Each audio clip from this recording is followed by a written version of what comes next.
Hello दोस्तों, स्वागत है आपका मेरे यूट्यूब चैनल परीक्षा प्लान में। तो कैसे हैं आप लोग? आई होप अच्छे होंगे। तो जैसा कि आप लोगों को पता है कि साइंस के प्रीवियस ईयर के क्वेश्चन मैं सॉल्व करवा रही हूँ।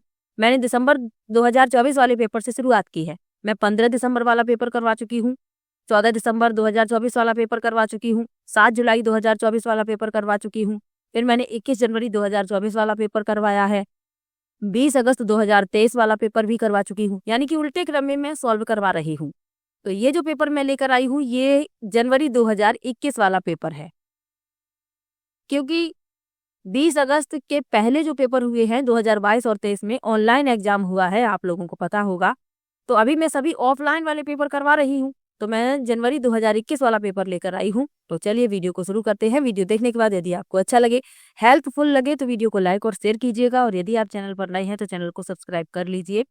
और इसके पहले जो 5 वीडियो आ चुकी हैं, यदि आपने नहीं देखी हैं तो देख लीजिए। अभी आप लोगों के पास पर्याप्त समय है, आप अपनी तैयारी अच्छे से कर सकते हैं।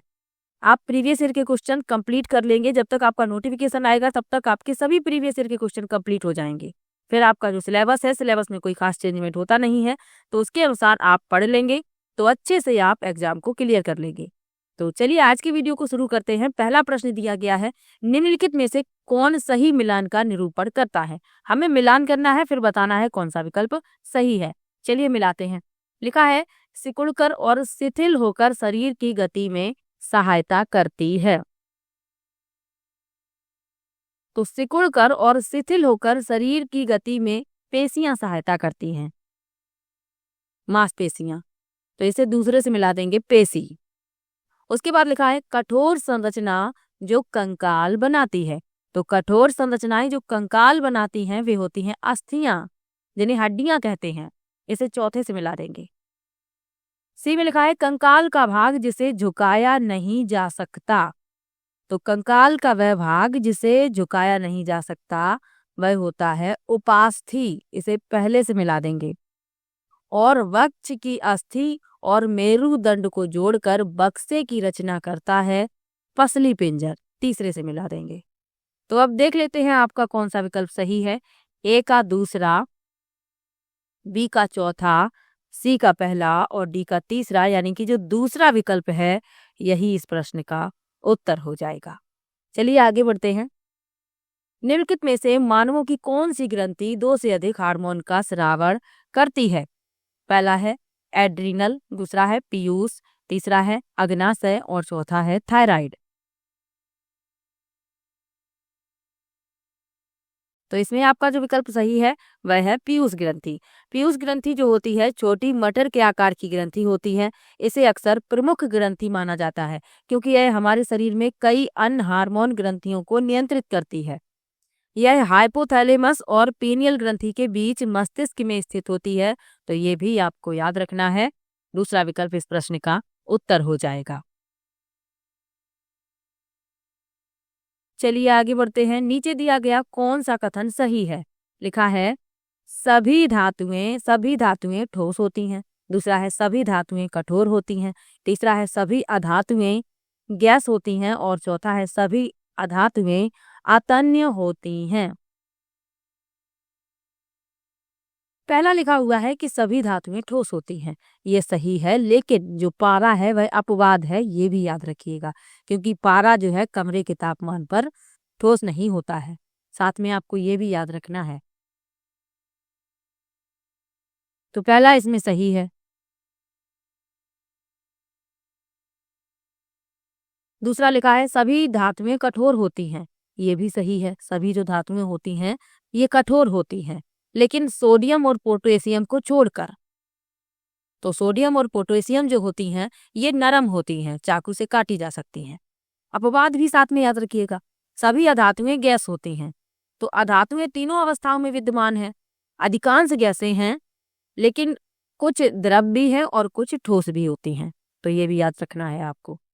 अब चौथा लिखा हुआ है सभी अधातुएं अतन्न होती हैं, ये सही है।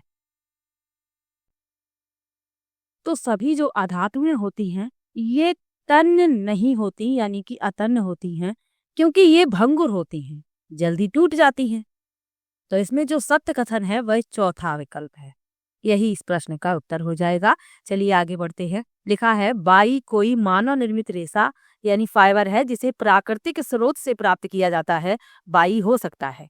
पहला है रेयॉन, दूसरा है नायलॉन, तीसरा है एक्रिलिक और चौथा है जूट।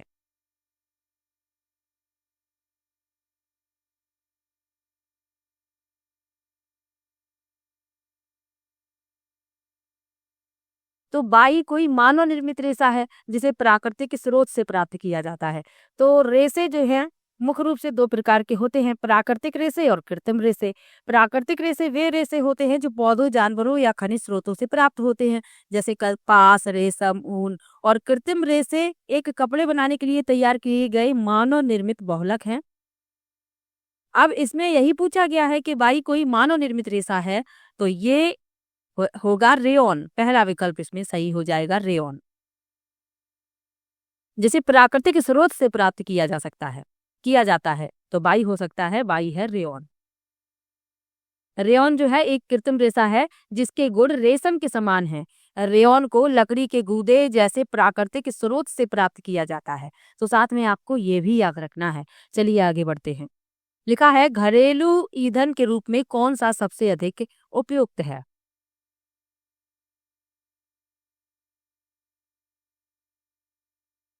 तो यहाँ पर ये तालिका दी गई है, ईंधन दिया गया है, उष्णी मान दिया गया है, अवस्था दी गई है, ज्वलन ताप दिया गया है। तो एक अच्छा ईंधन वह होता है जो आसानी से उपलब्ध हो, सस्ता हो, मध्यम दर से हवा में आसानी से जलता हो और बड़ी मात्रा में ऊष्मा उत्पन्न करता हो। ईंधन की जो दक्षता होती है इसके कैलोरी मान से मापा जाता है। अब इसमें पूछा गया है कि दी गई तालिका का अध्ययन कीजिए, फिर बताना है कि कौन सा सबसे उपयुक्त ईंधन है। तो सबसे उपयुक्त ईंधन है सी। क्यों है? क्योंकि इसका जो ऊष्मीय मान है ये मध्यम है, अवस्था इसकी गैस है और ज्वलन ताप कैसा है? मध्यम है। तो ये सबसे उपयुक्त होगा घरेलू ईंधन के रूप में। तो यही इस प्रश्न का उत्तर हो जाएगा, तीसरा विकल्प सी। चलिए आगे बढ़ते हैं अगले प्रश्न पर। किसी विशिष्ट क्षेत्र में विशिष्ट रूप से पाई जाने वाली स्पीसीज को कहा जाता है। पहला है संकटापन्न स्पीसीज, दूसरा है विलुप्त स्पीसीज, तीसरा है विशेष क्षेत्रीय स्पीसीज और चौथा है प्रवासी स्पीसीज। तो सबके बारे में पहले एक बार जान लेते हैं, फिर आपका जो उत्तर होगा वह बताएंगे कौन सा उत्तर होगा। सबसे पहले लिखा है संकटापन्न स्पीसीज। तो संकटापन्न स्पीसीज क्या है? वे स्पीसीज यानी वे प्रजातियां जिनकी संख्या बहुत कम है और ये विलुप्त होने की कगार पर है, यानी कि ये भविष्य में विलुप्त हो सकती हैं, इनकी संख्या कम हो रही है। तो ये संकटापन्न स्पीसीज कही जाती हैं, यानी कि इनका जो अस्तित्व है वह खतरे में है।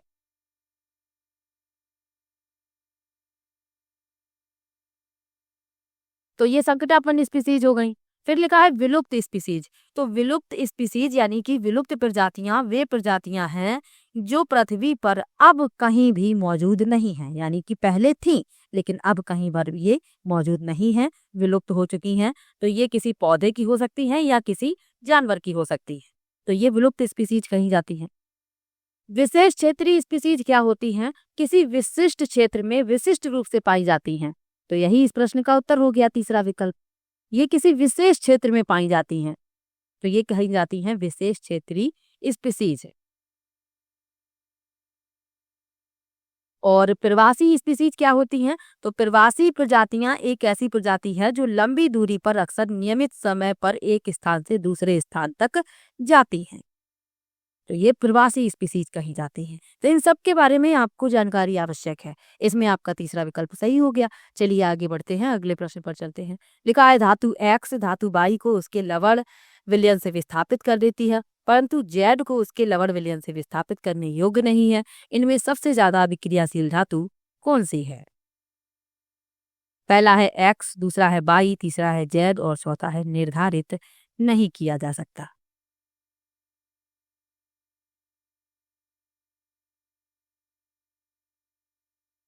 तो प्रश्न में कहा गया है कि जो एक्स है धातु बाई को उसके लवण के विलयन से विस्थापित कर देती है, यानी कि जो एक्स है वह बाई से अधिक अभिक्रियाशील है।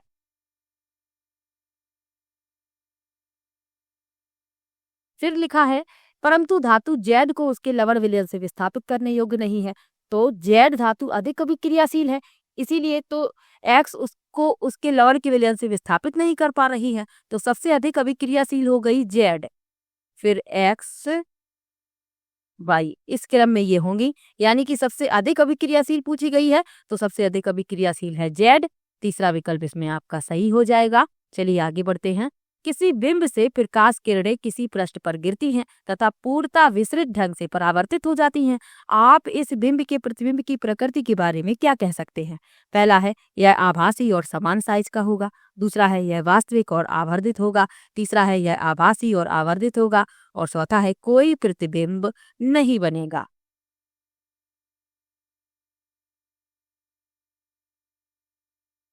तो किसी बिंब से प्रकाश किरणें किसी पृष्ठ पर गिरती हैं तथा पूर्णतः विसरित ढंग से परावर्तित हो जाती हैं।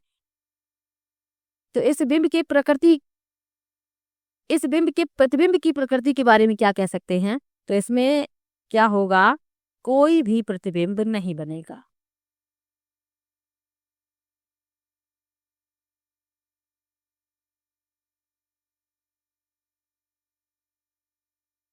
क्यों नहीं बनेगा? क्योंकि किसी बिंब से प्रकाश किरणें किसी पृष्ठ पर गिर रही हैं और पूर्णतः विशेष ढंग से परावर्तित हो जाती हैं, इसीलिए कोई भी प्रतिबिंब नहीं बनेगा। चौथा विकल्प इस प्रश्न का उत्तर हो जाएगा। चलिए आगे बढ़ते हैं। अपने कमरे में फर्श पर रखे किसी विशाल बॉक्स को सरकाने के लिए रेशमा को निम्नलिखित बलों में से किससे अधिक बल लगाना होगा? पहला है स्थैतिक घर्षण, दूसरा है गुरुत्वाकर्षण बल, तीसरा है अभिलंब बल और चौथा है पेशीय बल।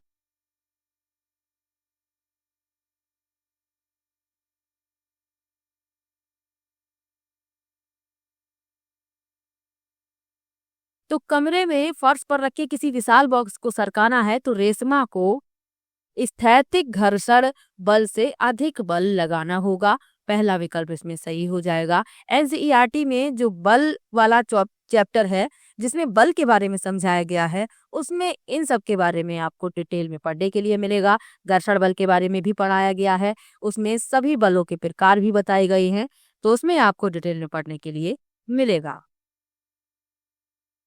स्थैतिक घर्षण क्या होता है? विरोधी बल है जो तब सक्रिय होता है जब शरीर सतह से आगे बढ़ता है लेकिन वास्तविक गति अभी शुरू नहीं होती है, तो ये स्थैतिक घर्षण कहलाता है। चलिए आगे बढ़ते हैं। निम्नलिखित में से सही कथन की पहचान कीजिए। पहला लिखा है कंपन की आवृत्ति निम्न है तो तारत्व उच्च होता है। दूसरा है ध्वनि की प्रबलता का निर्धारण कंपन की आवृत्ति द्वारा किया जाता है। तीसरा है ध्वनि निर्वात में गमन नहीं कर सकती। चौथा है ध्वनि का तारत्व उसके आयाम द्वारा निर्धारित होता है।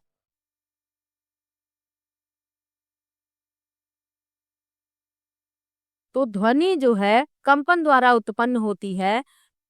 अब इसमें सही कथन बताना है तो ध्वनि निर्वात में गमन नहीं कर सकती। ध्वनि के गमन के लिए माध्यम की आवश्यकता होती है, तो इसमें सत्य कथन पूछा गया है। तीसरा विकल्प इस प्रश्न का उत्तर हो जाएगा कि ध्वनि निर्वात में गमन नहीं कर सकती है, ये सही है। अगला प्रश्न है, नीचे दिया गया कौन सा समुच्चय ऐसे द्रवों को समाविष्ट करता है जो विद्युत के हीन चालक हैं? पहला विकल्प है टोटी का जल शैम्पू शहद, दूसरा है लवण विलयन नींबू का रस सिरका, तीसरा है शैम्पू वनस्पति तेल आसुत जल और चौथा है चीनी का विलयन सिरका नींबू का रस।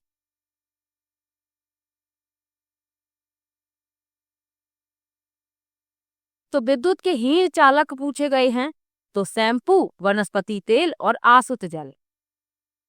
यदि साधारण जल होता टोटी का तो वह विद्युत का हीन चालक नहीं होता, यानी कि विद्युत धारा का उसमें प्रवाह हो सकता था। लेकिन जो आसुत जल होता है उसमें कोई भी लवण की मात्रा नहीं होती, तो ये विद्युत का हीन चालक होता है। और शैम्पू भी विद्युत का हीन चालक है और वनस्पति तेल भी। तीसरा विकल्प इस प्रश्न का उत्तर हो जाएगा। चलिए आगे बढ़ते हैं। नीचे दिया गया कौन सा समुच्चय रासायनिक परिवर्तनों को समाविष्ट करता है? भौतिक और रासायनिक परिवर्तन से एक प्रश्न हमेशा ही पूछ लिया जाता है, तो आपको भौतिक और रासायनिक परिवर्तन के बारे में पता होना चाहिए। चलिए विकल्प पढ़ लेते हैं। लिखा है पानी का उबलना, कांच का तोड़ना, लोहे को जंग लगना। दूसरा है जल में लवण घोलना, भोजन का पाचन, कागज के टुकड़े टुकड़े करना। तीसरा है भोजन पकाना, पानी उबालना, जल में चीनी घोलना और चौथा है लोहे को जंग लगना, कागज का जलना और भोजन का पाचन। अब रासायनिक परिवर्तन क्या होते हैं? रासायनिक परिवर्तन में एक या एक से अधिक नए पदार्थ बनते हैं, ये आपको याद रखना है। और भौतिक परिवर्तन में पदार्थ के आकार, आमाप और रंग, अवस्था जैसे गुण यानी भौतिक गुणों में परिवर्तन हो जाता है, लेकिन कोई नया पदार्थ नहीं बनता है। यही अंतर आपको याद रखना है। और इसमें रासायनिक परिवर्तन पूछे गए हैं, जिसमें कोई नया पदार्थ बन रहा होगा वही रासायनिक परिवर्तन होगा। जैसे पानी का उबलना, कांच का तोड़ना, लोहे को जंग लगना। तो लोहे को जंग लगना ये तो रासायनिक परिवर्तन है, लेकिन पानी उबलना, कांच का तोड़ना ये नहीं है, तो ये विकल्प ही उत्तर नहीं होगा। जल में लवण घोलना, भोजन का पाचन, कागज के टुकड़े टुकड़े करना, इसमें भी सभी रासायनिक परिवर्तनों का समूह नहीं दिया गया है। तीसरा लिखा है भोजन पकाना, पानी उबालना, जल में चीनी घोलना, तो ये भी नहीं होगा। चौथा लिखा है लोहे को जंग लगना, नया पदार्थ बन रहा है। कागज का जलना, इसमें भी नया पदार्थ बिन मिल रहा है। और भोजन का पाचन, ये रासायनिक परिवर्तन है। यही इस प्रश्न का उत्तर हो जाएगा।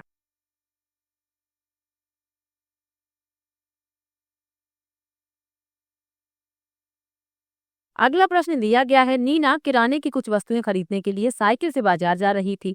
बाजार उसके घर से 4 किलोमीटर दूर है। उसने पहले 10 मिनट 12 किलोमीटर प्रति घंटे की चाल से गमन किया। उसे रास्ते में उसकी मित्र निखत मिलती है, जिससे वह रुककर 15 मिनट बातचीत करती है। इसके पश्चात वह अपनी यात्रा 8 किलोमीटर प्रति घंटे की चाल से फिर आरंभ करती है। उसकी यात्रा की औसत चाल क्या है? हमें औसत चाल बतानी है।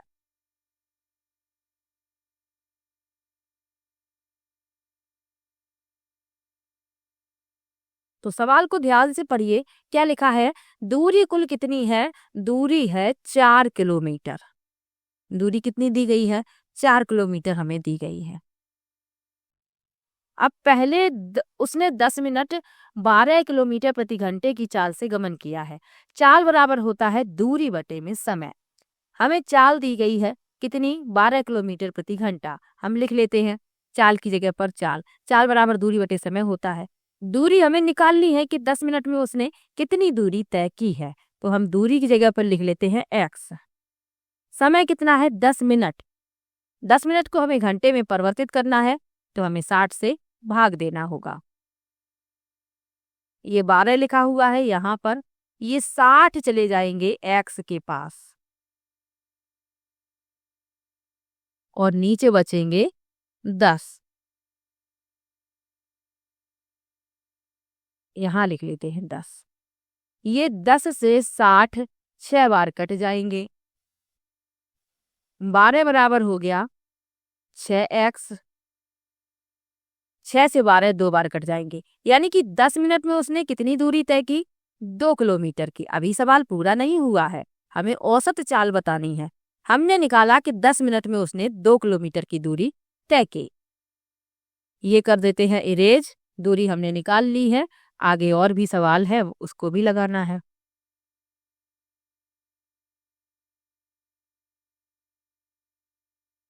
तो 10 मिनट में उसने 2 किलोमीटर की दूरी तय की है। 10 मिनट में कितनी दूरी तय की? 2 किलोमीटर की। कुल दूरी कितनी थी? 4 किलोमीटर। 2 किलोमीटर उसने तय कर ली। अब कितनी बची? 2 किलोमीटर। आगे लिखा है इसके पश्चात वह अपनी यात्रा 8 किलोमीटर प्रति घंटे की चाल से फिर से आरंभ करती है। यानी कि अब चाल कितनी है? 8 किलोमीटर। दूरी कितनी है? 2। समय हमें निकालना है, क्योंकि समय दिया नहीं गया है, तो यहाँ लिख लेंगे t और 8 चले जाएंगे 2 के बटे में। यानी कि कुल हमने जो समय निकाला वह कितना निकाला? 0.25 घंटा। यानी कि कुल 15 मिनट का समय हमने निकाला। इसको मिनट में कर लिया, 15 मिनट। अब आगे क्या करेंगे? पहले उसने 10 मिनट का समय लिया, लिख लेते हैं। फिर उसको आगे की दूरी तय करने के लिए 15 मिनट का समय लगा और 15 मिनट उसने बातचीत में लगाई अपने दोस्त के साथ। तो ये कितना समय हो गया? 15 15 30 और 10 40। यानी कि 40 मिनट का उसे समय लगा है अपनी यात्रा में। 40 मिनट को घंटे में बदल लेंगे तो हमें मिल जाएगा 2/3 घंटा। अब क्या करेंगे, जो हमें औसत चाल बतानी है और हमें जो दूरी दी गई है पूरी, ये सब इरेज कर देते हैं। अब इसका काम नहीं है क्योंकि हमने समय निकाल ही लिया है। बड़ा सवाल है, देखने में आपको लग रहा होगा, लेकिन ये सवाल जो है बड़ा है।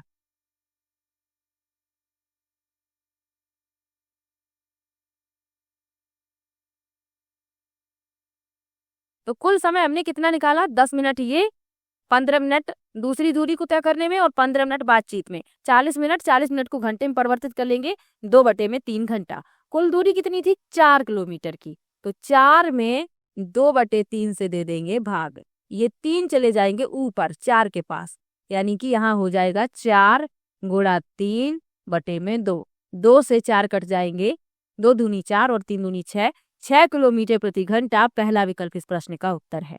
अब इसे मैं आपको सीधे भी बता सकती थी, लेकिन सीधा बताना उचित नहीं है, आपको पता होना चाहिए कैसे निकाला है। समझ में ना आया हो तो आप लोग बताइएगा, मैं नेक्स्ट वीडियो में इस वाले क्वेश्चन को फिर से करवा दूंगी। चलिए आगे बढ़ते हैं। लवण और जल के मिश्रण को पृथक करने की प्रक्रिया में निम्नलिखित में से कौन सहायक नहीं है। पहला है निस्तारण, दूसरा है निस्यंदन, तीसरा है आसवन और चौथा है उबालना। तो नमक और पानी के मिश्रण को अलग करना है, तो कौन सा इसमें सहायक नहीं होगा, ये पूछा गया है।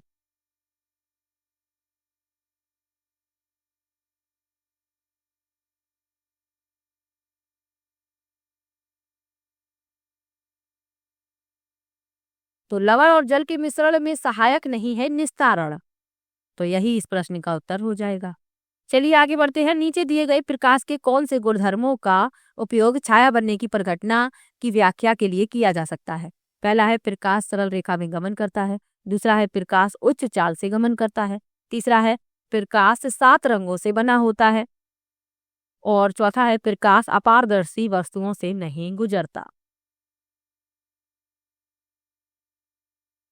तो प्रकाश जो है ऊर्जा का एक रूप है जो हमारी आंखों में दृष्टि की अनुभूति पैदा करता है। अब हमें क्या बताना है कि प्रकाश के कौन से गुणधर्मों का उपयोग छाया बनने की परिघटना की व्याख्या के लिए किया जाता है। तो छाया जो होता है एक काला धब्बा होता है जो तब बनता है जब एक अपारदर्शी वस्तु प्रकाश के मार्ग में आ जाती है। अब इसमें जो सही है वह हमें बताने हैं। तो प्रकाश सरल रेखा में गमन करता है, ये सही है। प्रकाश उच्च चाल से गमन करता है, ये इसमें नहीं शामिल होगा। प्रकाश 7 वर्णों से मिलकर बना है, ये सही तो है, लेकिन हमें क्या बताना है, हमें बताना है कि प्रकाश के कौन से गुणधर्म छाया बनने की परिघटना की व्याख्या के लिए, यानी व्याख्या का वर्णन कर रहे हैं, तो ये इसमें शामिल नहीं होगा। प्रकाश अपारदर्शी वस्तुओं से नहीं गुजरता, तो यही तो कारण है, जब अपारदर्शी वस्तुओं से प्रकाश नहीं गुजर पाता तो वह छाया बन जाती है अपारदर्शी वस्तु की। तो इसमें डी और ए सही है, चौथा विकल्प इस प्रश्न का उत्तर हो जाएगा।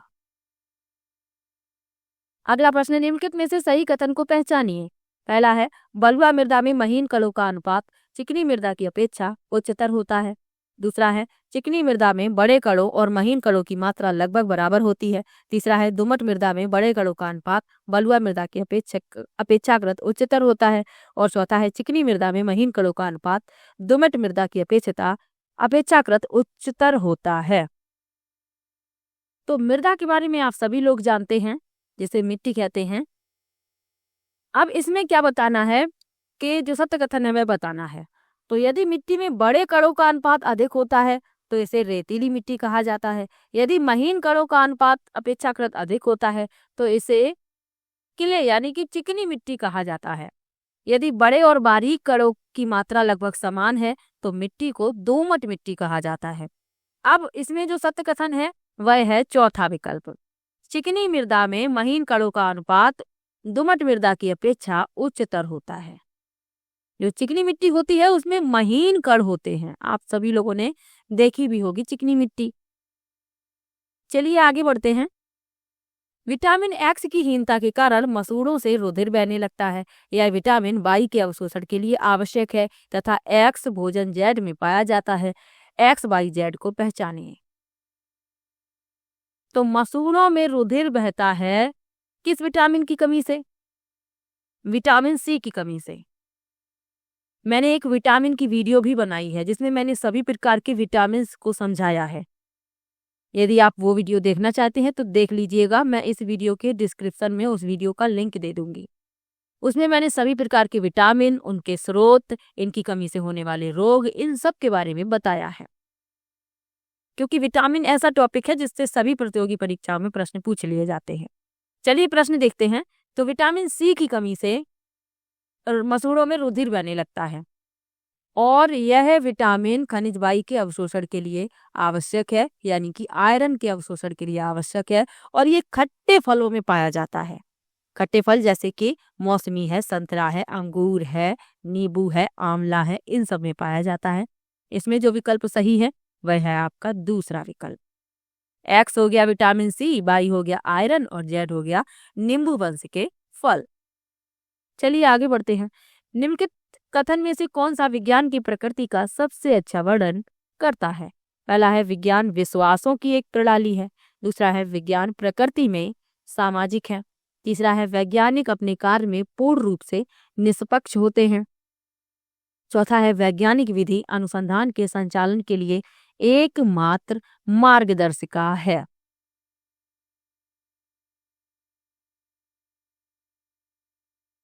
तो विज्ञान जो है गतिशील है, अनुभव के नए नए क्षेत्रों को आच्छादित करते हुए ज्ञान का विस्तार कर रहा है।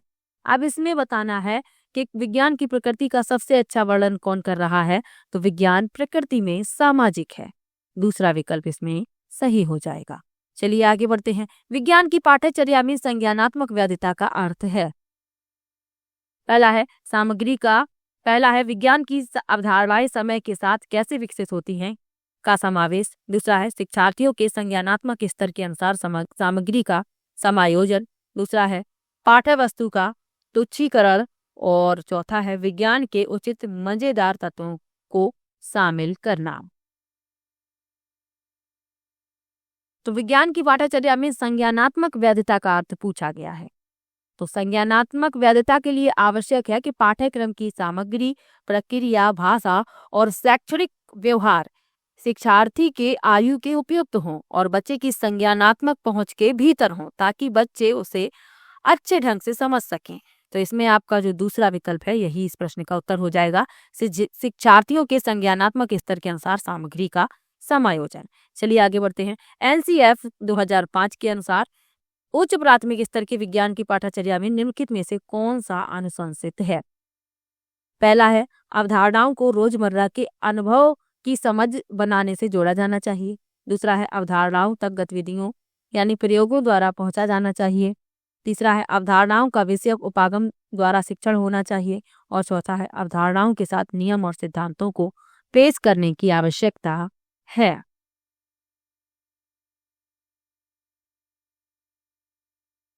तो एनसीएफ 2005 के अनुसार उच्च प्राथमिक स्तर के विज्ञान की पाठ्यचर्या में कौन सा अनुशंसित है?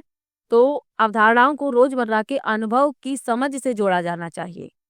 पहला सही है। अवधारणाओं तक गतिविधियों यानी प्रयोगों द्वारा पहुंचा जाना चाहिए, यानी कि बच्चे इसमें सक्रिय रूप से शामिल हों। तो ए और बी सही है, सी और डी इसमें नहीं शामिल होंगे। ए और बी सही है, दूसरा विकल्प इस प्रश्न का उत्तर हो जाएगा। चलिए आगे बढ़ते हैं। निम्नलिखित कथनों से पहचाने जो कि विज्ञान के बारे में सत्य है। पहला है वैज्ञानिक अपने काम को पूरा करने के लिए कल्पना पर बहुत अधिक विश्वास करते हैं। दूसरा है सभी वैज्ञानिक विचारों को नियंत्रित प्रयोगों द्वारा खोजा और परखा जाता है। तीसरा है जब एक सिद्धांत को वैज्ञानिक सबूतों के द्वारा बहुत अधिक समर्थन मिलता है तो वह नियम बन जाता है। और चौथा है आने वाले समय में विज्ञान समाज की अधिकांश समस्याओं को हल करने में सक्षम होगा।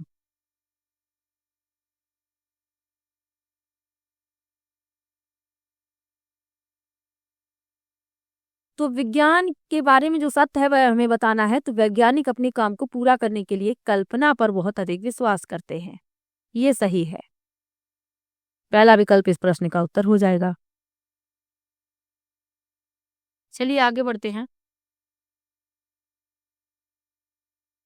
लिखा है यीशु को एक सप्ताह के लिए मौसम की रिपोर्ट एकत्र करने का एक व्यक्तिगत कार्य दिया गया। नीचे दिए गए आकलन संकेतकों से पहचाने कि यीशु कहाँ गलत हो गई। पहला है वह हर दिन एक वेबसाइट से आंकड़े सारणीबद्ध करती है। वह इस परिणाम पर पहुंचती है कि आने वाले सप्ताह में बारिश हो सकती है या नहीं। दूसरा है वह निष्कर्ष निकालती है कि आर्द्रता में कमी से वर्षा की संभावना बढ़ जाती है। और दूसरा है वह समझती है कि अधिकतम और न्यूनतम तापमान की सीमा प्रतिदिन भिन्न है।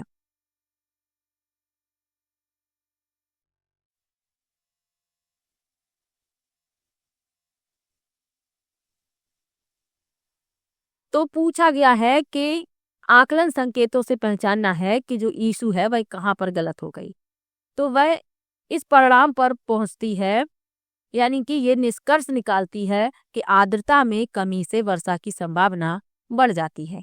यहाँ पर इशू गलत हो गई, क्योंकि आर्द्रता में कमी से वर्षा की संभावना नहीं बढ़ती। आर्द्रता में जब अधिकता होती है तब वर्षा की संभावना बढ़ती है, यानी कि जब बारिश होती है तो वाष्पीकरण के कारण सापेक्ष आर्द्रता में वृद्धि हो जाती है। तो तीसरा विकल्प इस प्रश्न का उत्तर हो जाएगा। चलिए आगे बढ़ते हैं। निम्नलिखित में से क्या शिक्षार्थियों में संकल्पनात्मक कमी को समझने के लिए एक उपयोगी रणनीति है? पहला है प्रश्नोत्तरी सत्रों का आयोजन करना। दूसरा है प्रयोगात्मक कौशलों का अवलोकन करना। तीसरा है अवधारणा मानचित्रण का उपयोग करना। और चौथा है नियमित गृह कार्य देना। तो निम्नलिखित में से क्या शिक्षार्थियों में संकल्पनात्मक कमी को समझने के लिए एक उपयोगी रणनीति है? तो अवधारणा मानचित्रण का उपयोग करना। तीसरा विकल्प इस प्रश्न का उत्तर हो जाएगा। चलिए आगे बढ़ते हैं। विज्ञान को पढ़ने के लिए और अधिक लड़कियों को प्रोत्साहित करने के लिए आप निम्न सभी प्रकारों को अपना सकते हैं, सिर्फ एक को छोड़कर। पहला है लैंगिक रूप से संवेदनशील भाषा का उपयोग करें और अपने शिक्षार्थियों को ऐसा करने के लिए प्रोत्साहित करें। दूसरा है ध्यान रखें कि विज्ञान की कक्षा में लड़कियां हमेशा हावी रहें। तीसरा है कक्षा में महिला वैज्ञानिकों को आमंत्रित करें। और चौथा है विज्ञान के बारे में मिथकों और रूढ़ियों की जांच में शिक्षार्थियों को जोड़ें। यानी कि एक को हमें छोड़ना है, वही हमें बताना है। तो ध्यान रखें कि विज्ञान की कक्षा में लड़कियां हमेशा हावी रहें, तो ये लड़कों के साथ पक्षपात होगा, तो ऐसा तो हमें बिल्कुल नहीं करना है। तो यही पूछा गया था कि आप सभी को अपना सकते हैं, सिर्फ एक को छोड़कर, तो बाकी सभी सही है, ये गलत है, तो यही इस प्रश्न का उत्तर हो जाएगा। चलिए आगे बढ़ते हैं। विज्ञान शिक्षक को और अधिक अपसारी प्रश्न पूछने चाहिए, क्योंकि पहला है यह गहन सोच को प्रोत्साहित और विकसित करता है। दूसरा है यह शिक्षार्थियों को उत्तर सही करने में दिशा प्रदान करता है। तीसरा है यह सोचने की युक्तियों को विकसित करता है। और चौथा है यह शिक्षार्थियों में सृजनात्मक व्यवहार के आकलन में सहायता करता है। तो इसमें ए सही है। अपसारी जो प्रश्न होते हैं ये व्यापक सोच को बढ़ावा देते हैं, इनका कोई बंधा बंधाया एक उत्तर नहीं होता, एक से अधिक उत्तर हो सकते हैं। तो यह गहन सोच को प्रोत्साहित और विकसित करता है, ये सही है। ये शिक्षार्थियों को सही उत्तर सही करने में दिशा प्रदान करता है, ये इसमें नहीं शामिल होगा। यह सोचने की युक्तियों को विकसित करता है, यह शिक्षार्थियों में सृजनात्मक व्यवहार के आकलन में सहायता करता है। ए सी डी सही है। दूसरा विकल्प इस प्रश्न का उत्तर हो जाएगा। अगला प्रश्न दिया गया है कक्षा में प्रदर्शनों का उपयोग मुख्य रूप से शिक्षार्थियों को शामिल करता है। पहला है दृश्य और श्रवण सीखना। दूसरा है केवल दृश्य सीखना। तीसरा है दृश्य श्रवण और गतिबोधक सीखना।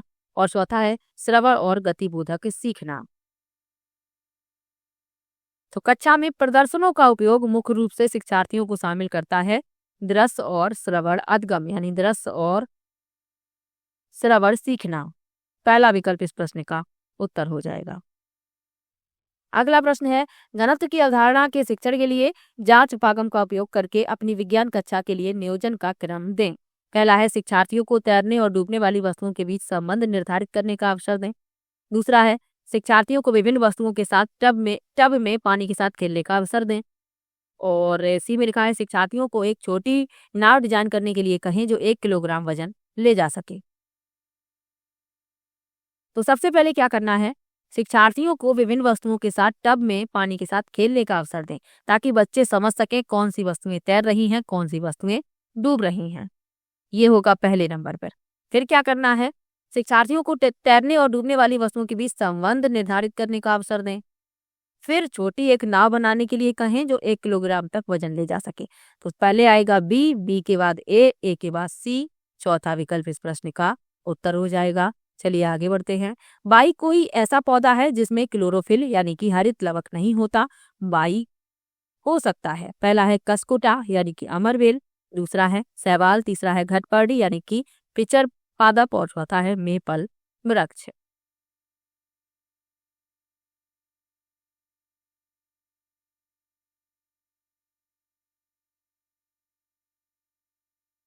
तो पूछा गया है कि बाई कोई ऐसा पौधा है जिसमें क्लोरोफिल नहीं होता यानी कि हरित लवक नहीं होता।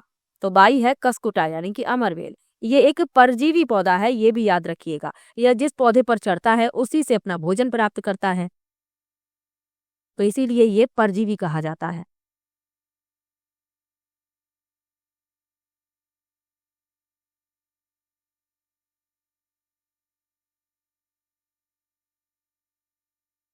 चलिए आगे बढ़ते हैं। नीचे दिया गया कौन सा कथन सही है? पहला है बृहदांत्र क्षुद्रांत्र की अपेक्षा चौड़ी तथा छोटी होती है। दूसरा है बृहदांत्र में पाचित भोजन का अवशोषण होता है। तीसरा है बृहदांत्र में भोजन का परिपाचन होता है। और चौथा है बृहदांत्र में अंगुली के समान उभरी हुई संरचनाएं होती हैं जिन्हें दीर्घरोम कहा जाता है। तो बृहदांत्र का मतलब होता है बड़ी आंत और क्षुद्रांत्र का मतलब है छोटी आंत। तो जो बृहदांत्र है क्षुद्रांत्र की अपेक्षा चौड़ी तथा छोटी होती है, यानी कि जो बड़ी आंत होती है यह छोटी आंत की अपेक्षा चौड़ी होती है और छोटी भी होती है, लेकिन ये बड़ी इसीलिए कही जाती है क्योंकि ये चौड़ी होती है। तो पहला विकल्प इस प्रश्न का उत्तर हो जाएगा। जो छोटी आंत होती है यहाँ पर भोजन का 90% पाचन और अवशोषण होता है और अन्य 10% पेट और बड़ी आंत में होता है, ये भी याद रखिएगा। चलिए आगे बढ़ते हैं। आखिरी प्रश्न है, रेशम कीट के जीवन चक्र और रेशम फाइबर के उत्पादन के संबंध में कौन सा सही नहीं है, यानी कि जो गलत है वह हमें बताना है। पहला है रेशम कीट के लार्वा को कैटरपिलर कहते हैं। दूसरा है प्यूपा कोशित विकसित होकर कैटरपिलर बन जाता है। तीसरा है रेशम फाइबर कैटरपिलर द्वारा स्रावित प्रोटीन होते हैं। और चौथा है रेशम कीट के कोकून से रेशम का धागा प्राप्त किया जाता है।